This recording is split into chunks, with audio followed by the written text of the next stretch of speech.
Yo, what's going on, guys? It's Slayer back here again with another video, man. In today's video, I wanted to share with you guys something that happened over the weekend. I came a little closer to drinking than I'm comfortable with. Yeah, guys, I'm just gonna be honest.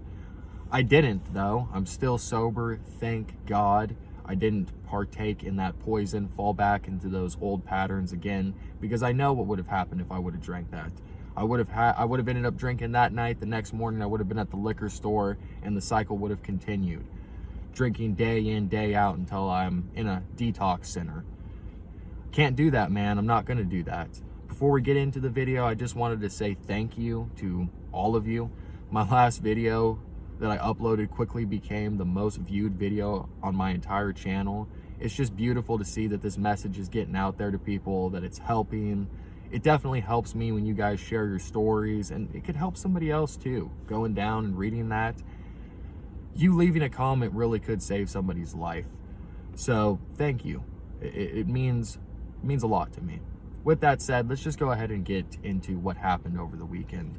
So as many of you know, on Friday it was Valentine's Day. Now, Valentine's Day is kind of anymore just a reminder to me of kind of like my past and some of the things that happened with my ex. It's not really a holiday that I care for. I've never really cared for Valentine's Day, to be honest, even when I have a significant other. And that kind of started my weekend off on a weird note, but that's okay. I thought, you know what, it is what it is. I'm not going to let it bother me.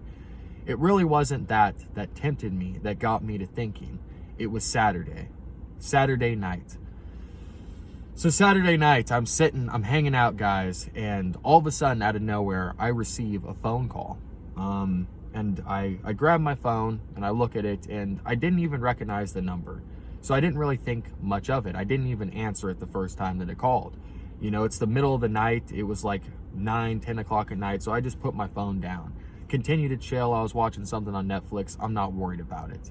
But I'm a night owl. I stay up late. I work nights, so I'm always up pretty late. All of a sudden, I get another phone call from the same exact number. So this time I'm looking at it like, okay, this has got to be somebody. Who is this? Whatever, I'll pick it up. So I answer it, and I pick it up and I say, hello. And who was on the other side was somebody that I had never expected in a million years. It was this girl that I haven't talked to in years. I mean, it's been years since the last time that I talked to this chick. And this particular chick is somebody that I used to have something with. We were never dating, but we did partake in like sexual relations. I'll just be honest, guys. We did some things together. We had a bit of a past. And this chick back then was absolute bad news for me, for anybody, for herself. I mean, she desperately needs help. I'm just being honest, guys. No offense if you ever see this video. I wish you nothing but the best. We all need help. I need help. I'm not trying to be offensive when I say that. But so I look and I see that it's her. And, well, I answer and I hear that it's her. And I just couldn't believe it. She's like, hello? And I'm like, yo, I didn't even recognize her voice at first, so I was like, who is this? And she says, this is so-and-so. I'm like, what, why are you calling me? And she starts to go on this whole entire, spiel, and starts telling me about, what's happened over the last few years, and on about all this different stuff. Now, guys, you have to keep in mind, I'm a young dude. I'm trying to walk a Christian life. I'm trying to do the right thing. I'm trying not to be persuaded or tempted, but it happens to all of us. The devil was breathing down my neck. The moment that I answered that phone and I realized who it was, the devil entered the door, man. He was breathing down my neck. He was on me. He was on my back. I could feel him. I could already feel the temptation because I knew where this was leading. And sure enough, she goes on and on and on, and it leads to her saying that, we should drink together. We should get together and we should drink, and we should basically, keeping it PG-13, guys, but we should partake in sexual relations, okay? That's what she wanted to do with me. Now, again, I'm going back to, I'm a young dude. I'm a young guy. And I'm a young dude. And, of course, those things are tempting. And You know what I'm saying? Those things are already tempting enough. It was Valentine's Day weekend. I was a little bit down on myself, and then this chick calls me, and it was almost like that perfect doorway to feel better about myself. You know, if I go do this, I can just, you know, pat my ego on the back a little bit and feel good about myself and forget about all my problems. But all that would have done, if I would have done it, guys, is caused 100 more problems. And so she's telling me all this stuff, and at first it's like alarms are going off in my mind, back and forth, back and forth, back and forth on like, dude, should I do this? Like, should I just invite her over and just go all out and, you know, just not care? Like, and then the devil started telling me things like, you know, you could just do it one night. Nobody needs to know. Only you and her need to know. Nobody else needs to know. Why don't you should just invite her over? Why not? Why not do it? Just do it. Just do it once, and nobody will figure out. And it's scary, man, for a brief moment. It was probably only a couple minutes, but for a couple minutes, I was just willing to just let go of everything that I've worked up for these last couple months. I was willing to just let go of everything that I've done on YouTube up to this point. I was willing to let go of all the progress that I've made in my PHP group and the progress that I've made in my life in just this short time span, trying to get my health back, getting my life back. I was willing to let all of that go just for a drink. It was almost like I was willing to do it just for a second, just for a minute. And then all of a sudden I had to take a step back, and I was like, wait a minute, what the fuck am I thinking? What the fuck am I thinking? And I told her, like, let me give you a call back. And she was like, hold up. And I hung up on her because I needed a moment to myself. I couldn't hear her anymore, you know, in my ear telling me, you know, to do all these things. And I freak out, man. I'm going back and forth in my brain. But then I step back and I'm like, man, I can't do this. I can't do this. I can't throw away everything that I've worked up to. You know, I can't go back to square one again. I can't go back to the detox center. I can't lose everything again, man. Alcohol will kill me, guys. I can't do it. I can't go back. And so I ended up calling her back, and I told her, I was like, yo, you know, I'm sober. I'm trying to do the right thing. I just can't do it. I'm sorry. I'm on a different path than the last time that we talked.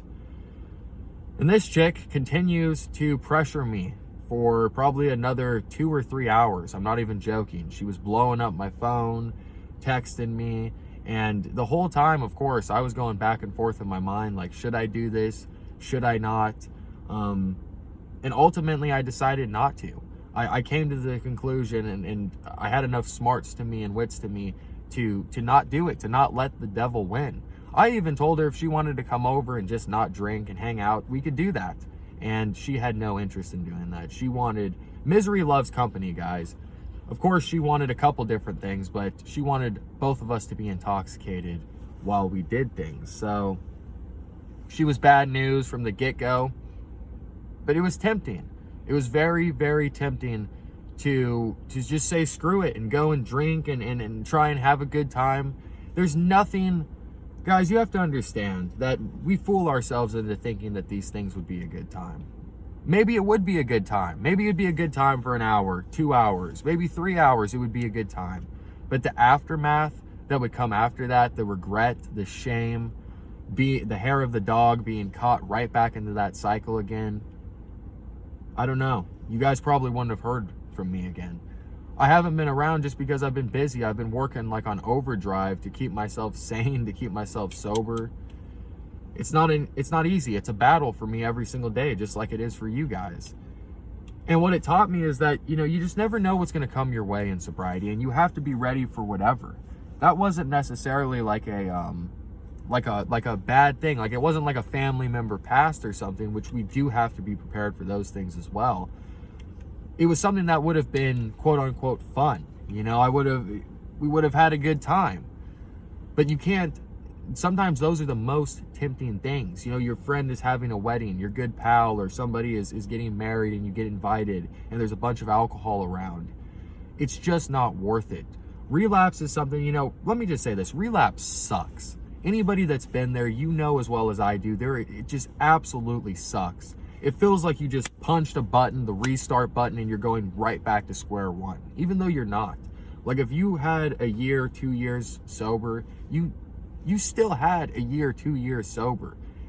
Nobody can take that away from you, but to us, it feels that way. It feels like all that progress, that progression was for nothing. And when you're like me, I don't only go back to square one, I go back to square one and then I take 2 steps back. My drinking also increases, which is just so dangerous. You know, I might go and relapse and buy a 6-pack, let's say, but I instantly, you know, within 30 minutes, the 6-pack is gone. And now I'm off to the liquor store buying an entire liter bottle. And I'm drinking that with my tolerance not being as high as it was. But my drinking, the amount that I'm drinking is increasing, but my tolerance has decreased.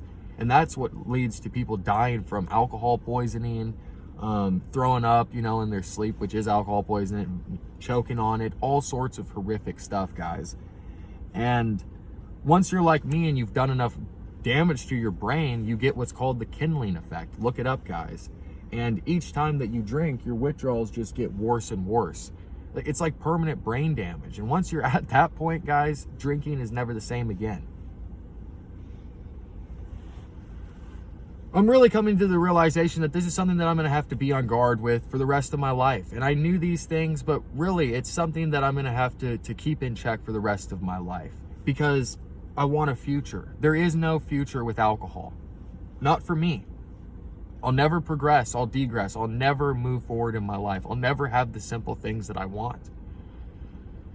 It's stolen so much from me. It's stolen so much from me, and it's stolen so much of me.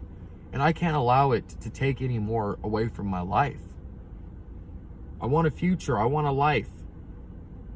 I do believe that there is a spiritual side to this, guys. And I know that not everybody's into that, and that's okay, but I really do believe that there's purpose to every single thing that we do. When you do good things, that means something. When you do bad things, that means something. I just want to help people. I want to be a good person. And the meaning of life isn't a bunch of materialistic things like alcohol or getting the new car or, you know, how much money can I save up or whatever. All that stuff is nice, but that does not bring happiness. That brings temporary happiness. You need to look for peace inside of your soul, inside of your spirit. And that's the journey that I'm on right now. I'm looking for peace inside of my spirit, guys. I'm trying to completely change who I was. I'm never going to be who I was before alcohol, because that version of me is long gone. I've changed. I've changed a lot since that version. I think I'm going to become a better version. Steve-O said that. Steve-O said that alcoholism and addiction is the only disease that once you come over the other side of it, you become a better person. And that's so true. So many beautiful souls that I've met in person and on here. So many of you guys, don't give up. I know how hard it is. I know how hard it is to get out of that cycle. You just drink and you feel hopeless. Don't give up. Try anything. Get the mindset that you're going to try anything and everything until it sticks. Come on the journey with me. I haven't been saying the exact amount of days that I have sober, but I will say this. I have over 70 days now sober off that bottle. If I can do it, you can do it. If I can do it, the most hopeless alcoholic that there was, man, I'm a suicidal alcoholic. There's not many of us out there. You know, there's like people on YouTube like the Delirium Dirks and the Back Countries and even LD. Like, we exist, but there's not too many of us out there, man. And it's taught me a lot. I'm grateful to be here. I think that I appreciate life more. It just makes you more humble, I think. It makes me appreciate the small things of life, that I'm not laying in a hospital bed right now, or I'm not laying in a detox center or a jail cell or a concrete room. You know what I mean? Please do whatever it takes and never give up. I wanted to hop on here, guys, and just real quick make a video, let you guys know that I'm sober. It's been too long. I'm sorry. My PHP is dropping down. I was there from like 9 o'clock to 2:30. I'm going to be there from 9 o'clock to noon, starting next week. So that's going to free up my schedule a bit, and I'm planning on adding that time to film YouTube videos. But yeah, man, I was tempted. I was thinking about it. I was thinking about it because it's so enticing, and I can romanticize alcohol all day. I can romanticize it in my brain all the way to the point that I'm at the liquor store buying a bottle. And that's where, for me, I have to have those mental boundaries and walls set up to protect myself. Because if I romanticize and fantasize about it before too long, I'm gonna be romanticizing and fantasizing about me sitting back with a bottle. Next thing you know, I really am sitting back with a bottle. What a weird thing, man. Alcohol, it never will stop blowing my mind. This ancient substance. Alcoholism has been around for thousands of years. As long as alcohol has been around, people have been getting drunk, people have had problems with it. It's been destroying lives, families, destroying people's spiritual walks. It's been a plague. And I don't think that we're ever going to get alcohol to be banned and to be illegal, and that's not my goal. But my goal is to have it to be like cigarettes, where there's not commercials and it's looked down upon. Nobody really smokes anymore, and if you do, you're not proud of it. You're constantly hiding it. You don't want anything to do with it, and eventually you quit because it's like, man, I don't want to do this anymore. That's where I want alcohol. I'm so happy that I didn't drink this weekend. I'm so happy that I decided to choose myself and to choose my life over a bottle of poison. And each and every single one of you guys that are sober and that are choosing the same path, I am proud of you. If nobody said it, I am very proud of you. And if you haven't yet, I'm proud of you for even watching this video, because hey, that means that you want to change. There's something there, man. You wouldn't even be consuming this content if you didn't want to change. You'll get there, man. You'll get there. I believe in you. You just need to believe in yourself. Call out to God. Go to church. Go to an AA meeting. Call a hotline. Do whatever you need to do to get sober. But it's doable. You know, be part of the small percentage of people that actually make it out of this, and be prideful about it. You know, pride can be a bad thing, but be prideful that, hey, I'm going to do this. I'm going to be sober. I'm going to stay sober. I'm going to be part of this percentage of people that actually achieve this, because you can do it and I can do it. With that said, guys, I love you. I appreciate each and every single one of you. I'm happy that I didn't drink. Drop a comment. Let me know how you're doing in your sobriety. I'll make sure to get back to you. Again, I'm sorry that I've been behind kind of on comments and emails and Instagram messages. Life is just crazy, but life is getting better each and every single day, and I plan to keep it that way. So remember, guys, one drink is too many and 1,000 isn't enough, and it's always going to be that way if you're like me. It's a poison. It's a serpent. It will bite you if you partake in it. So just steer clear. You can do it. And with that said, guys, I'll be back real soon. I'm going to be dropping a long story that I've been saying that I'm going to upload for like the last 3 weeks. Finally going to upload that video. I have half of it done. Just need to finish the other half. And with that said, guys, I love you. Stay safe, stay sober, and I'll see you real soon. Peace.